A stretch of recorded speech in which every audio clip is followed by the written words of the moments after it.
Well, we're delighted to be able to launch our 10th anniversary programme. Our festival is taking place the 18th to 24th of March. We've got 132 events covering a huge range of formats. We have tours, we have concerts, we have poetry, we have the usual great range of talks and workshops.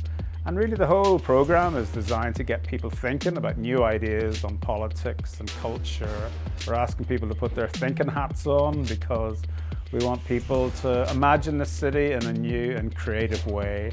And our festival really is open to anyone who wants to look at, imagine a new future really for this part of the world. And people can book tickets at imaginebelfast.com.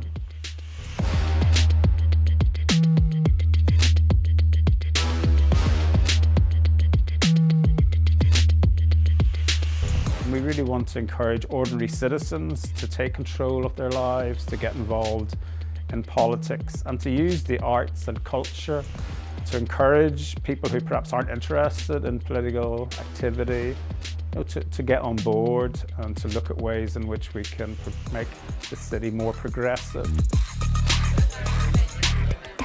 Our mission is to excite people's minds with passions and their passions by organising an inspiring annual programme, discussion and debate during the 18th and 24th of March.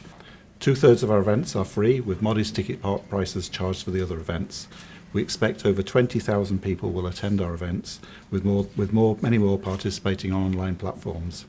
Last year, for example, we had over 37,000 people involved in the festival.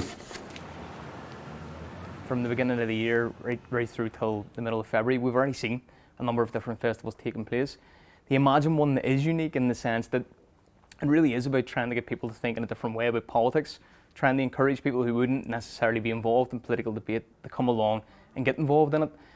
The fact that people do have their own say and their own story, and they often are able to say it within their own circles that they move in.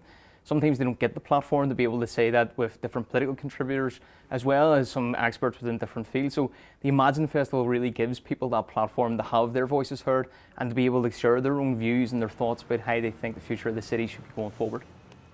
Most of us appreciate the contribution that the arts make to the health of civic society. They are essential to how we interpret and express the world around ourselves, to making our lives richer, more interesting, more colourful and more meaningful.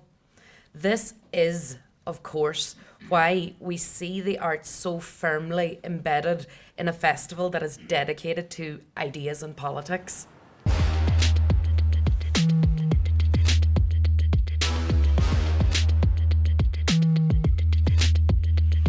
A lot of the things in this festival are a celebration of the power that individuals have in their own lives, because we do need to have a sense of power. We need to have our voices heard, and it is powerful to be given an opportunity to use your voice, to find your voice, and to use your words to tell your stories. When we were founded 10 years ago, we looked across at the Scottish experience. They were having their first independence referendum and their own referendum. And there was a real groundswell of community engagement. There were meetings held in pubs and cafes, community halls. But in Belfast, coming up to a general election at the time, there was a really flat political culture. So we thought as a pilot that we would start a festival looking at politics, and we've been able to take off. The Linen Quarter has a very close association with politics and with innovation. It's just across the road in the Ulster Hall, where in 1886 Randolph Churchill came and gave his famous speech saying Ulster will fight and Ulster will be right. That obviously worked out very well, so thanks for that, Randolph. We do hope that the Slugger O'Toole event that we're sponsoring to talk about contemporary politics will be somewhat more positive in its outcome, and we look forward to that. I know that something along the lines of 58% of the people who attended last year's Imagine Festival were actually attending a festival for the very first time. And that's a really impressive outcome. This level of appeal, of being able to reach out to new audiences and introduce them to new and exciting creative experiences of being able to engage with diverse and underrepresented groups who would not normally involve themselves in arts and or politics. It's just tremendous. Last year we had 37,000 people involved in our festival. This year we hope to beat that.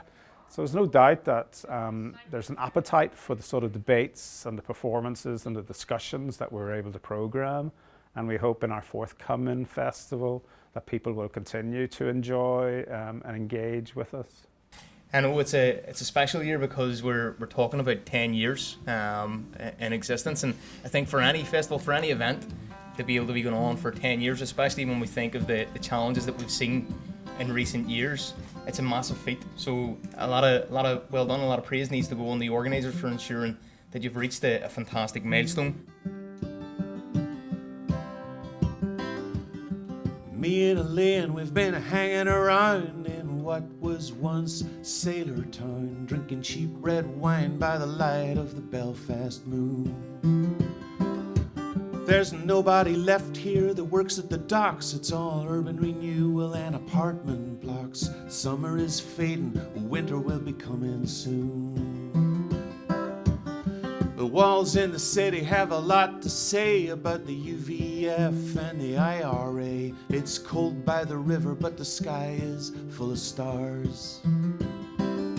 But these walls say nothing about who I am when I'm singing in the garden at the Rotterdam, doing Brown-Eyed Girl and whiskey in the jar.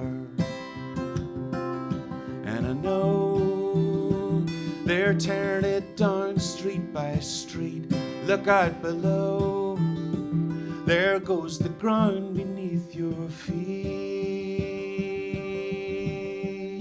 At the moment we have 11 funders and they cover a real range of activity, and I think that reflects really what the festival tries to do. I used to work in Belfast City Council many, many years ago, and the Lord Mayors in those days looked slightly different. They were all, I'm going to use the term, they were slightly older men wearing double-breasted suits, all tied and suited and booted. I see the Lord Mayor here this morning, and I'm conscious that Lord Mayors are now allowed out on their own. One of my early jobs was to go out with the Lord Mayor in the early days. I used to carry the Lord Mayor's chain. Best job ever, I have to say.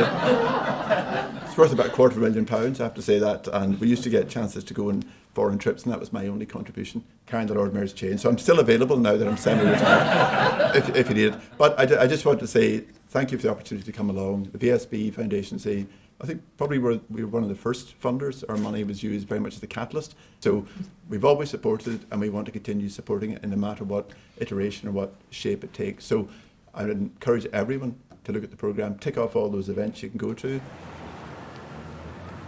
Belfast is unique in the sense that it's got a really authentic character. You know, no matter where you go on the island, people always talk about being able to come to Belfast, hearing about the story of Belfast, the journey that it's been on, whether it's the recent history, whether it's the radical history going back till the 1800s.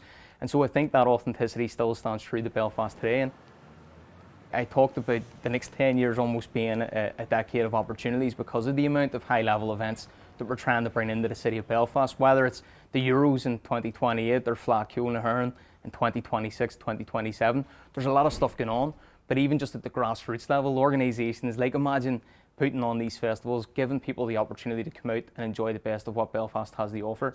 And I think they really show that transformation because I find myself being at these different events, and when we're at them, we're continuing to talk about how they've grown year on year. This is no different than others. They've all got the expectation now that when they put the events on for the following year, that it's going to be even bigger and better than the year before. And I have no doubt that the Imagine Festival this year will do that as well. There's a real air of optimism at the moment with the restoration of the executive and the assembly. I think there's a real desire, particularly among young people, to get involved in politics and to make a better future.